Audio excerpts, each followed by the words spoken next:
அட்டா இங்கே பாறையா சினிமா 100வது ஆண்டு விழாவை என்ன சிறப்பாக கொண்டாடுறாங்க. எங்கே பார்த்தாலும் ஓடிங்ஸப்பா. ஆனால் ஒருத்தருடைய படம் மட்டும்தான் இருக்குது. இங்கே மேடையிலையாவது யார் படமாவது தெரியுதான்னு பார்ப்போமப்பா. கஷ்டப்பட்டு சினிமாவுக்காக உழைச்சது நாங்கள். ஆனால் ஃபோட்டோ யாரோடது இருக்குது. அட்டா இங்கேயும் அதே படமா சுற்றி இந்த சைடு திரும்பினா அந்த சைடு திரும்பினா ஃபுல்லாக கரை வேட்டியாக இருக்குதப்பா. இது என்ன கட்சி மாநாட்டுக்கு வந்துட்டோமான்னு எனக்கு கையெல்லாம் கட்டுன்னு நடுங்குது. என்ன ஒரே ஒரு கேமராமேன் மட்டும்தான் இருக்கிறாரு. இந்த பக்கத்தில் அசோகா சொல்லப்பா, நீயாவது நீ பார்த்து சொல்லு. நான் என்னத்தை சொல்ல? இங்கு இருக்கிற மேடை மற்றவங்களுக்கு ஓட அடிக்குது இங்க வாட, நான் எதை இங்க தேட. அட என்னப்பா சொல்ற? ஆமா, பாதி பேர் வெளியில மீதி பேர் உள்ள. இங்க முக்கியமான ஆளுங்களை யாருமே கூப்பிடாம விட்டுட்டாங்க. அதனால சென்டிமெண்ட தொட்டுட்டாங்க. அட என்னப்பா சொல்ற?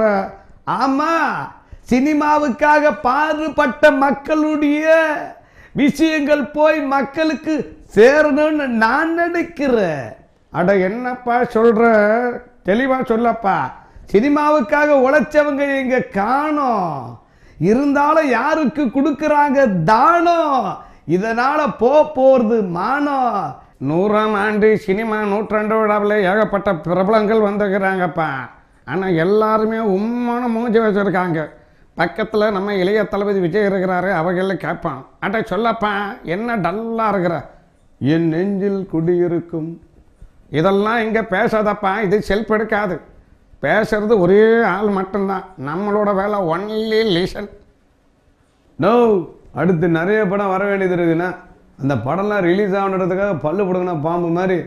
எங்கள் அப்பா சொன்னார்ன்ற ஒரே ஒரு காரணத்துக்காக அமைதியாக கையை கட்டி உக்காண்டிருக்கேண்ணா. நோ, என்ன விடுங்கண்ணா.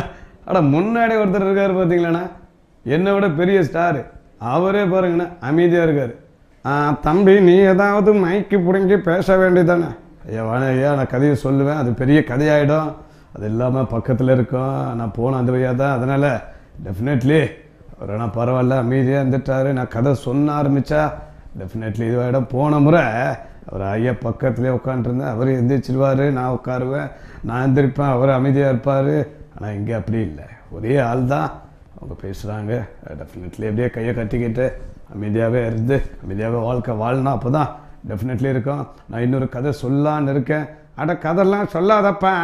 நீ வேற நானே எவ்வளோ கடுப்பில் உட்காந்துருக்கேன் தெரியுமாப்பா. எனக்கு கையெல்லாம் கிட்ட நடுங்குது. நான் நடித்த படத்தையே பாதியில் கட் பண்ணிட்டாங்கப்பா. அந்த டென்ஷனில் நான் இருக்கிறேன். ஏன்பா பாலையா, எங்க கேப்டன் காணோம்? ஆட தண்ணி எடுத்துட்டு வந்தாலும் உள்ள விட மாட்டேன்றானுங்க. தண்ணி அடிச்சுட்டு வந்தாலும் உள்ள விட மாட்டாங்க. அவர் இங்கே வந்தால் பல்ல கடிப்பார். இதனால் பாதி பேர் நாக்கை கடிக்க வேண்டியதாக இருக்கும். அதெல்லாம் வேணாமப்பா. அசோகா, நம்ம கேப்டனுக்கு ஒரு ஃபோன் போடப்பேன். ஹலோ கேப்டனா? ஆமாம் மக்கள், உங்களுக்கு என்ன வேணும் மக்கள்? அட என்னப்பா, தெளிவாக தானேப்பா இருக்கு? ஆமாம் மக்கள், தெளிவாக தான் இருக்கு மக்கள்.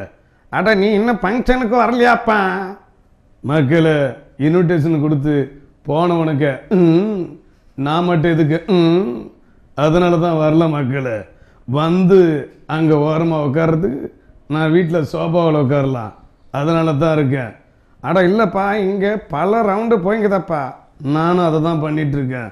மக்களே போனவை. டா பின்னாடி தலை இருக்குது.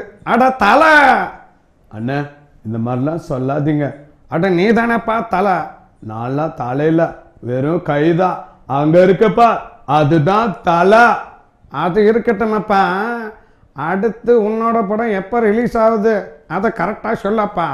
படத்தை எடுக்கிறது மட்டும்தான் நாங்கள், ரிலீஸ் எல்லாம் அங்கே அங்கே அங்கே. அட என் பக்கத்தில் என்றும் மார்க்கண்டையன் சிவகுமார் இருக்கிறாரு. அவர்களை கேட்பான். அதாவது இந்த மாதிரி அனாவசியமாக என்னை வம்பில் மாட்டு விட்றாத. நான் என்னைக்கெல்லாம் மார்க்கண்டின்னு சொன்னேன்னா? நான்லாம் மார்க்கண்டி கிடையாது, ஒரு டைப்பான ஆள். ஆமாப்பா, இந்த நிகழ்ச்சிக்கு வந்துருக்கிறீங்க, நீ ஏதாவது பேச வேண்டியதானே? ராமாயணம் இருக்குல்ல, ராமாயணம் இல்லை வால்மீகி ஒரு சோதனை வந்து தான் அட சும்மா இருப்பா, அவனை சோதனையோட உக்காந்துக்கிறான்.